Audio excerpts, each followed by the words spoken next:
Tinatawag ng larong to ay Texas Cowboy at makikita siya sa boys room. Ang available coins ko dito ay 1,048.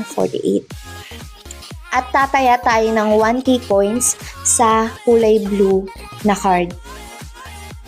So yan guys.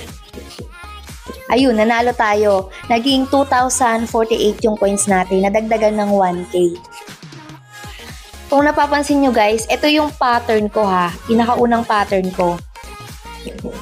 Sa blue, ang daming tataya dyan sa blue. Pagka last second na. Sa pula, wala. Kung saan yung mas maraming taya, dun nyo ibaksak yung coins nyo. Tingnan nyo mabuti ha.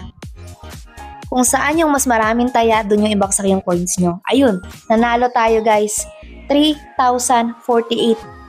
Yung 1K natin naging 3K.